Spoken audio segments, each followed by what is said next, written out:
Hello, my name is Wong Yang, and today I'll be discussing about the implications of the AI-driven casual store, Amazon Go, to, to you based on my research that I've made.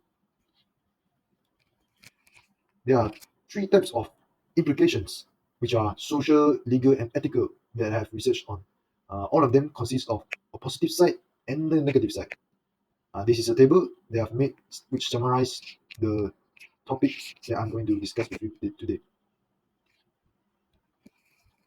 First and foremost, I'll be discussing about the social implications to Amazon Go offers convenience and a faster shopping experience for their customers of all different ages. Um, the thing is that they have to use technology such as their phone. They have to download an app, register their account, and then they can conveniently and efficiently shop in their cashless store. How does it work? The customer just walks through the door, picks up the item they want to buy, and then they just walk out from the store. It is that easy. It's that convenient and very easy, which is very different from a traditional shopping experience. It is comfortable and safer, especially for women, children, and elderly people, because the shop consists of a lot of cameras everywhere. But on the other hand, since it requires the customers to have a phone with them on them, then they have to register an account in their app to be able to go into their shop. So, based on my research, that I have found that there are a lot of, I mean, millions of unbanked people in the United States.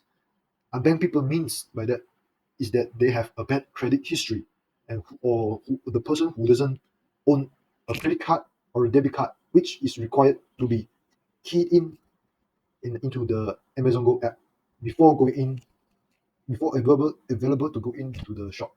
So the disadvantage of these people are not available to go into the shop.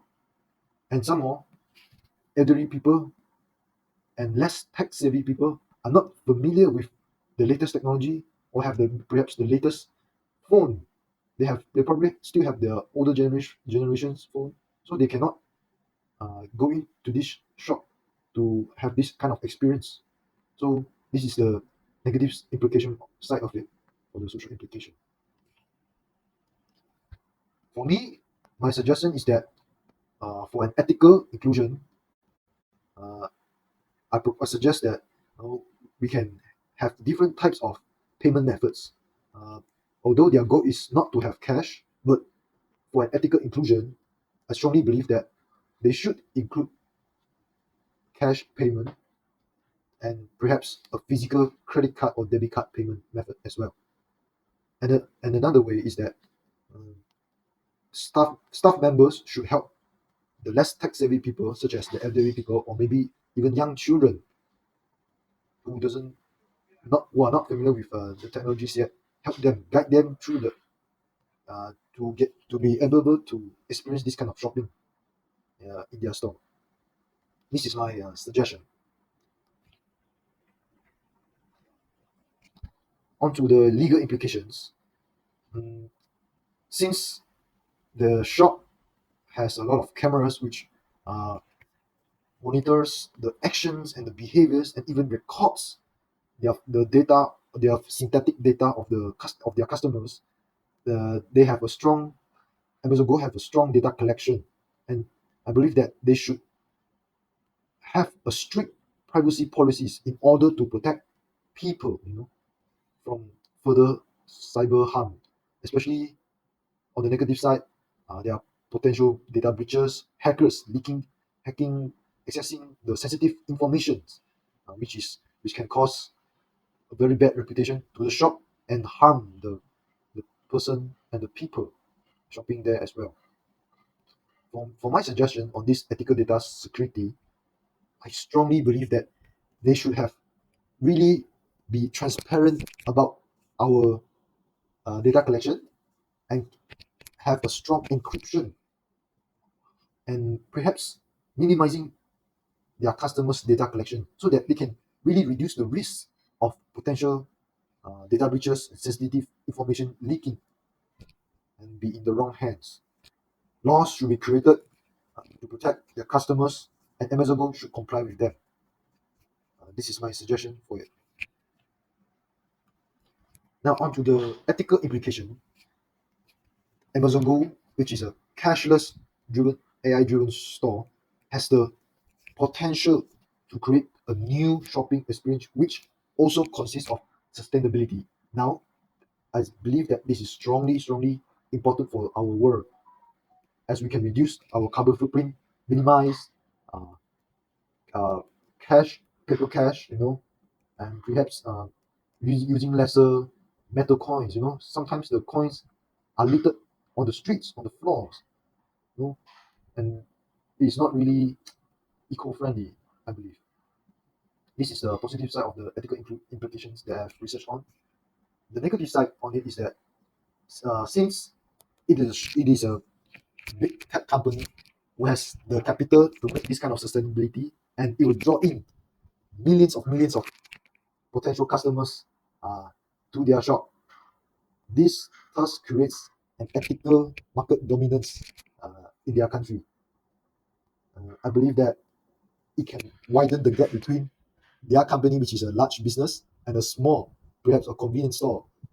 They widen the gap, and those startups, the stores, the smaller stores, small businesses of the local people will face potential rivalry, and they might lose out everything.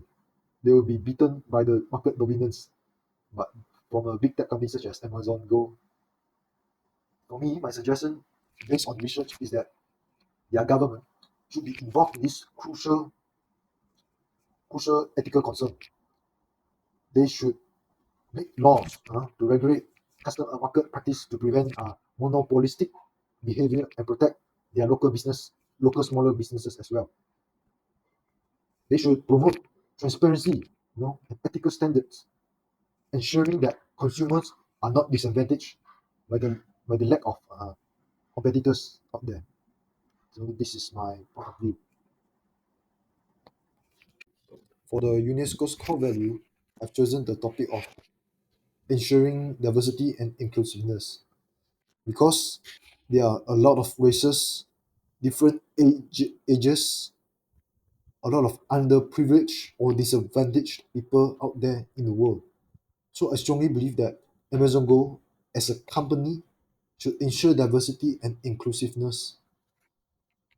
The methods are for their Amazon Go shop, cashless shop. I think that they should include more payment methods to help those who don't have the technology to able to have this kind of shopping experience. Perhaps a kiosk, maybe, to help to able to give them more options to pay. And another one is perhaps they can implement a friendly user guide or a support team to help the less tech savvy people, young children and elderly people in order to have a smooth shopping experience in their shop as well. And another one is that I think that there are many people around the world and some people are not do not understand English very well. We should offer some kind of guidance to help people understand their their new ways of shopping in their shop, which they should include multilingual guidance for those people who do not understand English. Thank you for listening. Have a pleasant and a nice day. Thank you.